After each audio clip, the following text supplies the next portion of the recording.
네, 우리 현태경제 성찬 쉐어링 감사드립니다. 폐결절 우리가 잘 모르는 건데요. 혹시나 그것이 폐암일지도 몰라서 굉장히 많이 마음을 졸였을 것 같습니다.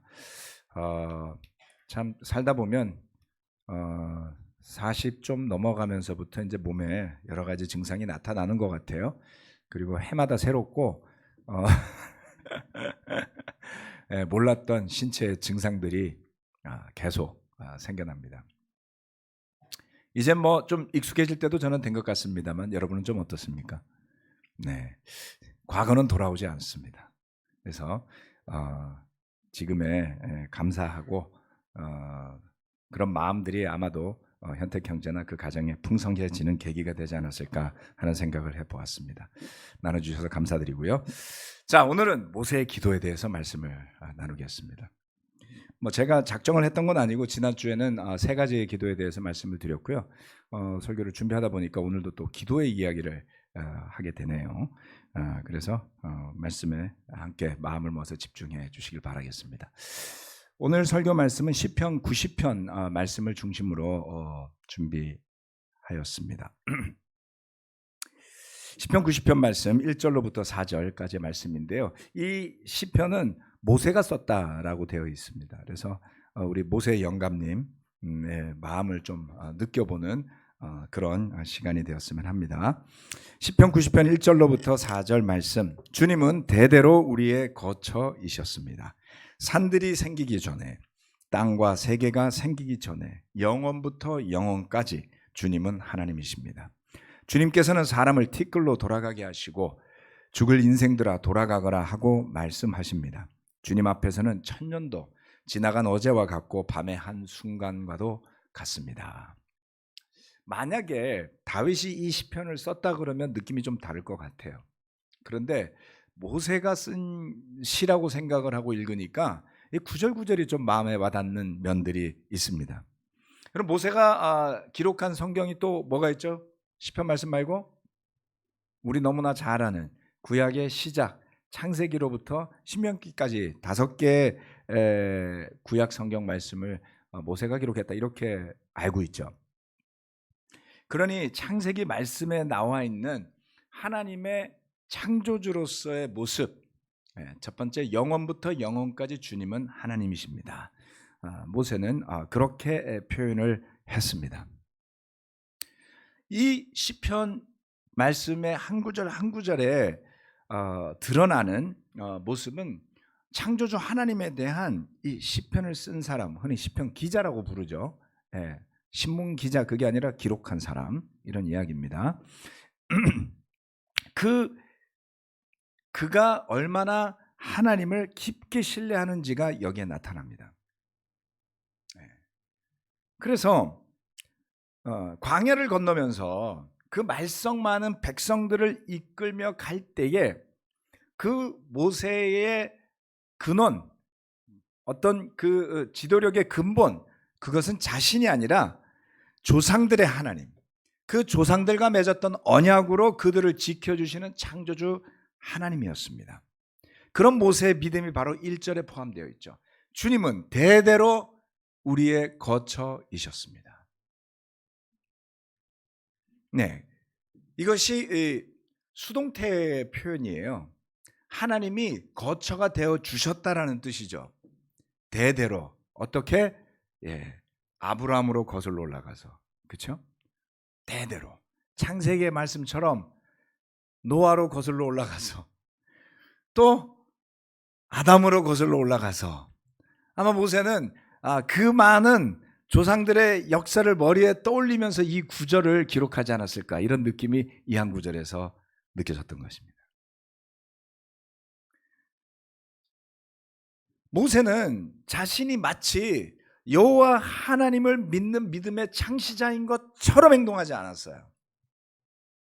비록 그가 창세기 말씀을 기록했음에도 불구하고 자기가 이 신앙의 어떤 주인인 것처럼 모세는 하지 않았습니다. 그 당연히 여기시겠지만 여러분, 우리 마음을 잘 살펴보면 우리가 잘나고 싶은 마음들이 많지 않습니까? 내가 주인이고 싶은 마음, 내가 뭔가를 창조하고 싶은 욕구, 그래서 내가 그 소유권을 주장하고 싶은, 그리고 내가 원조야 라고 말하고 싶은 마음들이 없다고 생각하시면 아마 기회가 없어서 그랬을지도 몰라요. 모세는 새로운 시작을 한 사람이었습니다. 노예로 살아왔고 수백 년이 지난 뒤에 하나님의 계시를 받고 그의 백성을 이끌기 시작했지만 그의 마음속 깊은 곳에는 그의 조상들을 거슬러 올라가서 대대로 그들의 믿음의 고향이 되어주신 하나님을 그는 이야기하는 것입니다.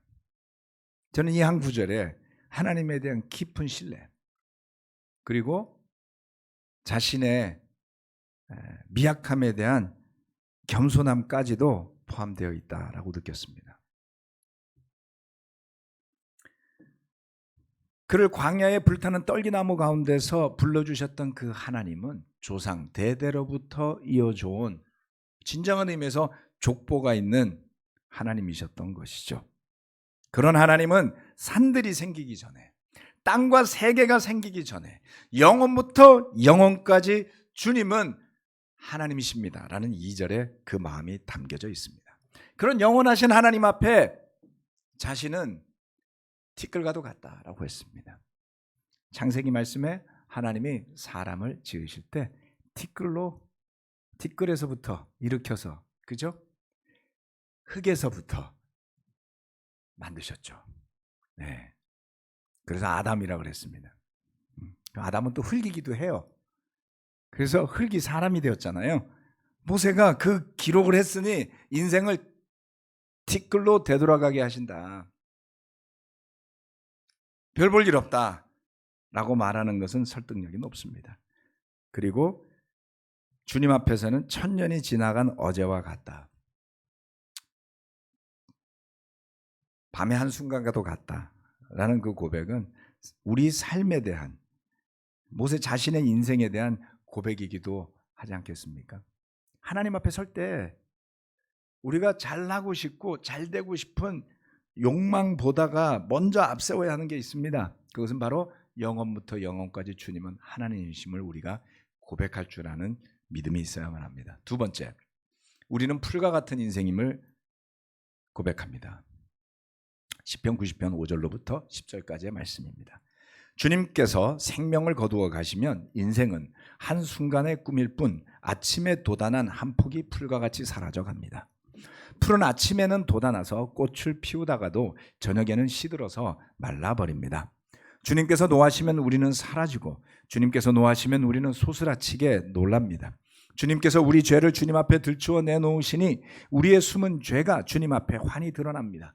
주님께서 노하시면 우리의 일생은 사그라지고 우리의 한평생은 한숨처럼 쓰러지고 맙니다. 우리의 연수가 70이요 강건하면 80이라도 그 연수의 자랑은 수고와 슬픔뿐이요 빠르게 지나가니 마치 날아가는 것 같습니다. 공감이 되십니까? 네. 모세는 그 광야를 건너면서 듬성듬성 나 있는 풀들을 봤을 거예요. 그렇죠? 그들이 살아남을 수 있는 길은, 광야에서 살아남을 수 있는 길은 오아시스를 찾는 것밖에 없었습니다. 아무리 광야를 할지라도 높은 지대가 있고 낮은 지대가 있기 마련이죠. 그리고 그 광야에도 낮은 지대에 가면 물이 나오는 곳이 있었을 거고요, 풀이 있는 곳이 있었을 겁니다. 그런데 낮에는 풀이 똑바로 서 있다가도 밤이 되면 어느 틈엔가 풀이 죽어있는 그 풀들의 모습을 보면서 80이 넘은 모세가 그 백성을 이끌면서 자신의 모습을 그 풀과도 같다고 느끼지 않았을까? 이 말씀들을 묵상하면서 가장 크게 와닿는 것은 모세의 기도에 대한 개인적인 감성이었어요. 80세 이스라엘 백성을 노예 생활에서 이끌어내어서 약속의 땅으로 인도하는 엄청난 지도력을 보여준 하나님의 사람 아닙니까? 그런 모세의 기도는 정말 소박하고 진솔합니다. 그의 고백은 이랬죠. 자신의 생명과 인생이 오직 주님의 손에 달려 있다. 그것을 고백합니다. 언제 주님께서 이 생명을 거두어 가실지 우리는 알지 못하고 살아가죠. 단 한순간의 사고에 전혀 예상치 못한 일로 어떤 병으로 어떤 문제로 그 다음 날은 마치 풀과 같이 사라져 버릴 수 있습니다. 저희 아들들도 이제 다 커서 운전들을 다 하거든요. 그래서 제가 운전을 가르쳐 주기도 하고, 그리고 특별히 교통사고에 대해서 많이 가르쳐 줍니다. 그래서 유명한 유튜버가 있어요. 교통사고 유튜버. 저도 종종 봅니다. 그걸 보면 저런 사고가 어떻게 날 수 있지 싶은 사고가 많아요. 그냥 멀쩡하게 가고 있는데 갑자기 뒤에서 트럭이 들이닥쳐서 차가 사라져 버려요. 그냥 평범한 그냥 도로예요. 한 사람이 그냥 죽은 거죠. 예. 뒤에서 정차했는데 갑자기 앞에 있는 차 맞은편에서 차가 들이닥쳐서 정면 추돌을 하면서 그 차가 공중으로 날아오릅니다. 그리고 그 차의 운전자는 죽었어요. 불과 며칠 전에 있었던 일이죠. 아들들에게 교통사고에 대한 지식을 가지고 운전에 주의하라고 종종 영상을 제가 보내주고 보라고 합니다. 그뿐만이 아니죠. 상상하지 못한 일들이 벌어질 때마다, 그렇지 않습니까? 네. 누군가는 뜻하지 않게 목숨을 잃어버리게 됩니다. 만약 주님이 진노하신다면, 9절 말씀, 주님께서 노하시면 우리의 일상은 사그러지고 우리 한평생은 한숨처럼 쓰러지고 맙니다. 만약 주님께서 진노하신다면, 만약 주님께서 우리 죄를 심판하시기로 오늘 작정하신다면, 우리가 그 은혜를 입지 않으면 어떤 운명이 될까요? 판사 앞에 안 서봐서 잘 모르겠습니다. 네. 죄를 짓고 판사 앞에 서서 재판받을 때 떨리지 않을까요? 무슨 형을 받을지. 하나님 앞에 서게 되면 우리는 떨릴 겁니다. 그런데 우리는 눈에 보이는 사람들을 의식하며 살아가죠. 보이지 않는 하나님보다가 사람을 의식합니다. 정상적이고 건강한 사람이라면 주변에 피해를 주거나 다른 사람을 이용해서 자신의 목적대로 조정하려고 들진 않을 거예요. 그러나 우리가 사는 세상에는 비정상적이고 비양심적이고 타인을 자기 멋대로 휘두르고 일용하려는 사람들이 넘쳐나는 곳이죠. 형제자매들이 겪었던, 당했던 사기, 이런 이야기를 듣다 보면 세상에 그런 일도 있구나 싶은 일들이 있어요. 네, 정말로요? 많습니다. 별의별 일이 많죠. 네. 정상적이라면 그러지 말아야 되는데, 우리가 사는 세상에는 비정상적이고 비양심적이고 타인을 자기 멋대로 휘두르고 이용하려는 사람들이 넘쳐나는 세상이에요. 그래서 옛날에는 그랬죠. 서울 가면은 눈 뜨고도 코 베인다, 이런 소리가 있었잖아요. 네. 그런 말을 듣고 살았는데요. 혹시 눈 뜨고도 코 베인 경험들이 있으십니까? 잘 살펴보면 크건 작건 아마 있을 겁니다.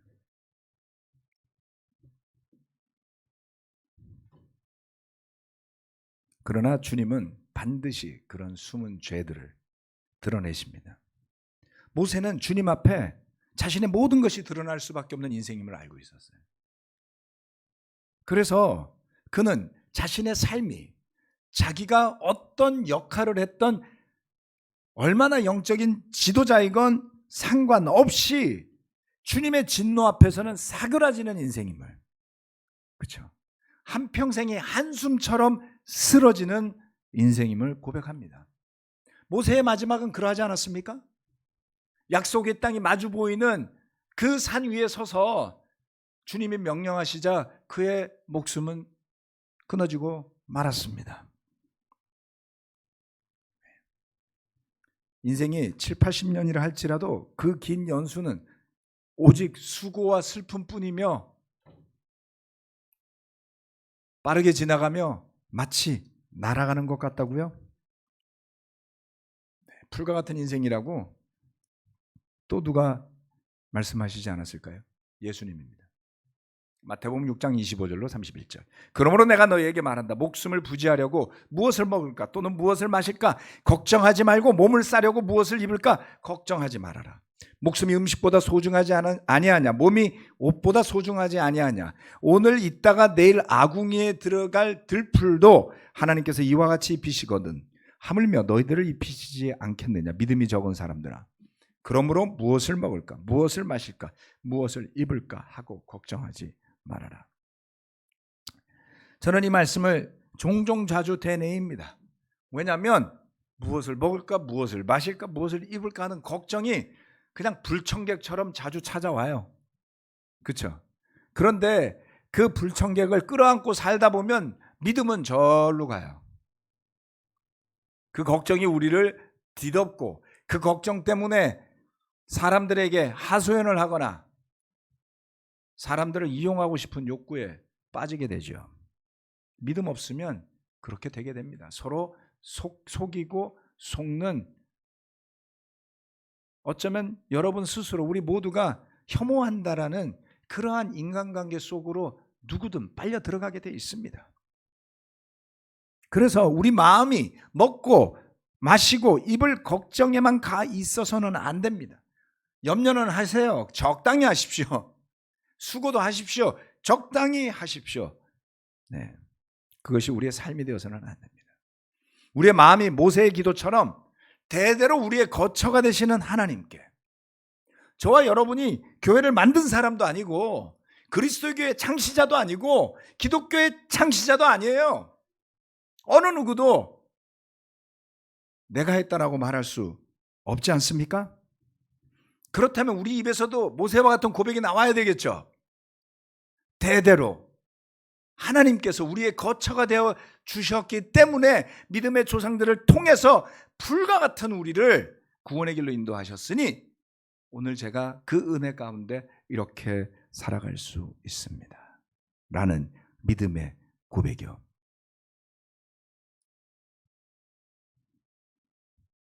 그래서 날마다 기도할 때 진심에서부터 하나님 앞에 우리 자신이 풀과 같은 존재임을 고백해 봅시다.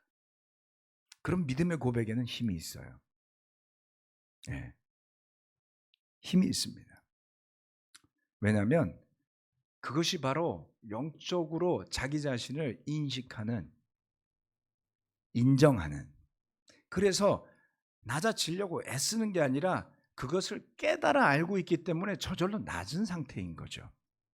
그렇지 않습니까? 네.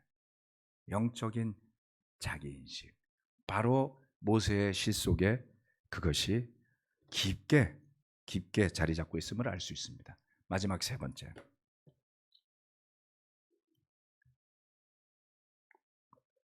주님이 주시는 회복에 대한 열망입니다. 여러분 구약 성경 말씀을 보시다가 보면요, 신약에는 회개라는 단어가 나오는데요, 구약은 회복이라는 단어가 많이 나옵니다. 회복. 그래서 예언서 말씀에도 쭉 가다가 나라가 망해간다고 예언하다가 마지막에는 갑자기 뜬금없이 회복에 대한 얘기가 나오죠. 이게 매우 중요한 그 터닝 포인트나 다름없어요. 회복은 곧 구원을 의미하거든요. 그렇죠? 회개가 구원의 길로 가는 거잖아요. 그래서 회복의 메시지를 여러분이 구약 말씀을 통해서 볼 때마다 느끼셔야지 돼요. 바로 이거구나. 이게 매우 중요한 겁니다. 시편 90편 13절로부터 17절까지의 말씀입니다. 주님, 돌아와 주십시오. 언제까지입니까? 주님의 종들을 불쌍히 여겨주십시오. 아침에는 주님의 사랑으로 우리를 채워주시고 평생토록 우리가 기뻐하고 즐거워하게 해 주십시오. 우리를 괴롭게 하신 날 수만큼, 우리가 재난을 당한 횟수만큼 우리에게 즐거움을 주십시오. 주님의 종들에게 주님께서 하신 일을 드러내 주시고 그 자손에게는 주님의 영광을 나타내 주십시오. 주님, 우리 하나님, 주 우리 하나님, 우리에게 은총을 베푸셔서 우리의 손으로 하는 일이 견실하게 하여 주십시오. 우리의 손으로 하는 일이 견실하게 하여 주십시오. 저는 이 시편 90편의 백미가 바로 이 마지막 부분이라고 느꼈습니다. 하나님에 대한 찬양과 시작해서 자신의 나약함과 인생의 덧없음을 고백하다가 마지막에는 주님께 돌아와 달라고 부르짖어요. 이게 바로 회복이죠. 네. 뭔가 내 삶이 그 하나님으로부터 멀리 떨어져 있는 것 같아요. 뭔가 우리가 처해 있는 상황이 그 하나님이 주시는 축복에서 좀 멀리 떨어져 있는 것 같아요. 그럴 때 모세는 돌아달라고 기도합니다. 네. 모세가 광야 40년 가운데 이 기도를 언제쯤 했을까가 궁금해지더라고요. 야, 도대체 어느 시점에서 했을까? 그렇죠? 그런데 모세가 이 기도를 어느 시점에서 했었건 잘 맞을 것 같아요. 네. 광야에서 40년을 보내는 동안에 수많은 사건 사고들이 있지 않았나요? 주변 민족들의 침입도 있었습니다. 주변 민족들로부터 공격을 받죠. 자연환경에서 비롯된 생활의 어려움도 컸습니다. 그 많은 사람들이 그 광야를 지나면서 먹고 마시고 살려고 하니 얼마나 힘들었을까요? 사람들 또 심심하면 짜증나잖아요. 도대체 무슨 재미로 그 광야 생활을 했을까요?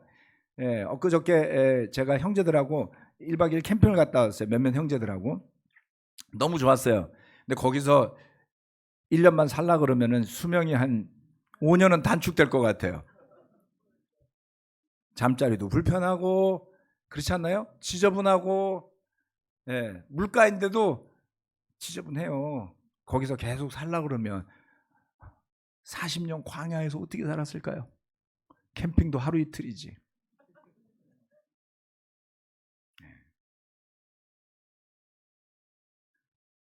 뿐만 아닙니다. 이스라엘 백성들 안에서도 끊임없는 불만과 반역의 움직임들이 있지 않았습니까? 광야를 건너는 이스라엘 백성들의 삶은 정말 드라마틱했습니다. 평탄치 않아요. 모세의 삶도 덕분에 평탄치 않았습니다. 그래서 모세는 주님의 은혜를 구합니다. 불쌍히 여겨주십시오. 그래서 모세는 간절하게 이렇게 기도하죠. 평생토록 우리가 기뻐하고 즐거워하게 해주십시오. 야, 이거 너무 욕심이 많은 거 아니야? 이렇게 생각할 수 있는데 모세의 평생이 몇 년 남았겠어요? 남은 평생. 왜냐하면 15절 말씀을 보면 평생토록 기뻐하고 즐거워할 수 있게 해달라고 기도하는 그 마음이 느껴져요. 왜냐하면 그의 날수가 괴로운 날이 많았던 거죠. 15절 말씀, 우리를 괴롭게 하신 날수만큼, 우리가 재난을 당한 횟수만큼 모세의 삶에서 어떤가요? 기쁘고 즐거운 일이 많았을까요? 아니면 괴롭고 재난을 당한 시간이 많았을까요? 그래서 모세가 머릿속에 생각해봤나요? 해봤나 봐요. 고생을 내가 이만큼 했으니 주님 이제 남은 인생 한 20년, 길어야 30년, 한 100살 다 돼가지고 이 기도를 한다고 생각하면 좀 애잔하지 않나요, 여러분? 남은 인생 기뻐하고 즐거워할 수 있도록 은총을 베풀어 주십시오.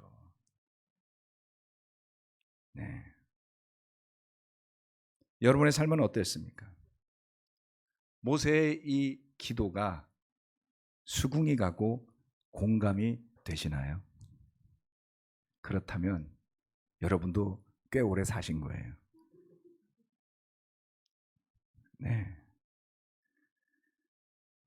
그리고 모세는 기도하죠. 16절, 주님의 종들에게 주님께서 하신 일을 드러내 주시고 그 자손에게는 주님의 영광을 나타내 주십시오. 이게 우리의 기도가 아니겠습니까? 지난 수십 년간 우리에게 하신 주님의 일을 드러내 주시기를 기도해 봅시다. 내 인생 돌려달라고 기도하시지 말고 모세처럼 주님의 종들에게 지난 수십 년간 주님께서 하신 일을 드러내 주시고 우리의 자손에게는 주님의 영광을 나타내 주십시오. 어떤 역경이 있었다 할지라도, 여러분이 어떤 억울한 일을 거쳐왔다 할지라도, 어떤 트라우마틱한 일을 겪었다 할지라도 그 모든 일을 믿음으로 소화해낼 수 있다면 어떨까요? 만약 우리 삶에 벌어지는 일들을 오로지 주관적이고 감정적으로 이해하고 받아들이고 살면 우리 마음에 병을 얻게 되지 않을까요? 싫은 일, 원하지 않는 일, 내가 초대하지 않은 불행들이 찾아오면 괴롭지 않습니까? 그거를 무엇으로 받아들여야 할까요?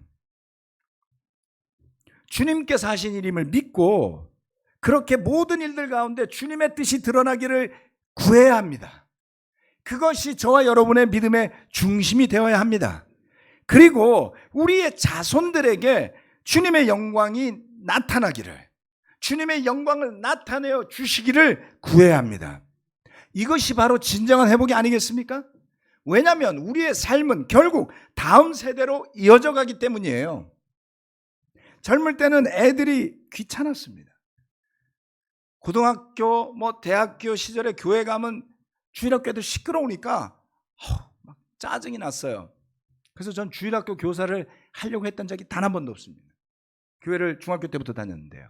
그런데 우리 교회 왔더니 주일학교 교사를 순번제로 돌리더라고요. 그래서 제가 한 달을 했었어요. 즐거웠습니다. 뭔가가 달라졌어요. 결혼하기 전입니다, 여러분. 오해하지 마십시오. 결혼하기 전에. 아이들이요. 이제 나이가 들었어요. 결혼해서 자녀가 있건 없건 나이가 들면 애들이 좀 더 이뻐 보이지 않나요? 사람이 되어가는 것이죠, 우리가. 네. 젊은 애들이 있는데 가서 보면 왠지 그냥 흐뭇해요. 그래서 우울하면 홍대나, 이태원은 요즘 트라우마가 좀 있으니까 홍대나 신촌 앞에 그냥 놀러 가보세요. 방에만 계시지 말고, 젊은 애들이 이렇게 활기 있게 사는구나 느끼고 돌아오면 좀 새롭습니다. 가끔 우울하시면 크로스오버 예배 와서 한번 보고 가세요.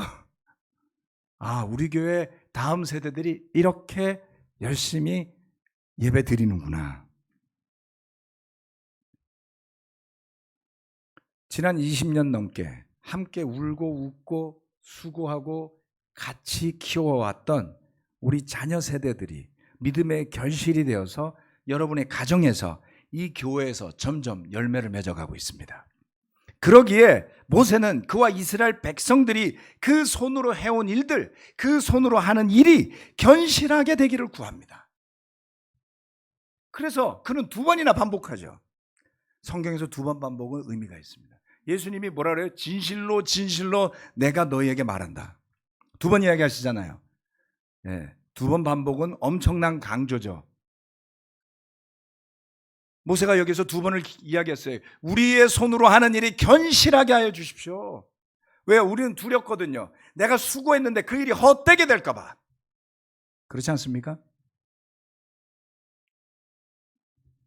한 번 더 합니다. 우리의 손으로 하는 일이 견실하게 하여 주십시오. 그것도 주님의 은총에 간절히 기대어서. 이스라엘은 여호와 하나님이 함께하는 민족이었습니다. 그것 말고는 내세울 것도 없었어요. 나라가 있습니까? 땅이 있습니까? 탁월한 지도자가 있었습니까? 스스로 만든 어떤 체계가 있었습니까? 아무것도 없는, 요즘 표현으로 듣보잡 민족이었어요. 그런데 그들에겐 하나님이 있었죠. 그래서 광야를 떠돌며 믿음으로 약속을 향해 나아가던 그들의 수고를 주님께서 견실히, 견고히, 단단히 해주시지 않는다면 얼마나 허망하겠습니까? 여러분이 무엇을 내세울 수 있나요? 우리가 이 교회를 자랑스럽게 여기고 왔어요. 그랬더니 하나님은 그 자랑을 헛되게 하시죠. 20여 년 전부터 저는 주님께서 그 자랑을 왜 헛되게 하시는지 알았습니다. 우리의 자랑을 하나님이 아닌 다른 것에 두었기 때문에 하나님은 교회를 치시는 거예요. 제가 회개했던 것은 그겁니다. 하나님을 사랑해서, 복음을 사랑해서, 감사해서 복음을 전하고 교회가 생겨났는데 나중에는 온통 그 교회가 모든 것의 중심이 되어 있어요. 그게 우상이 아니면 뭐가 우상이겠습니까?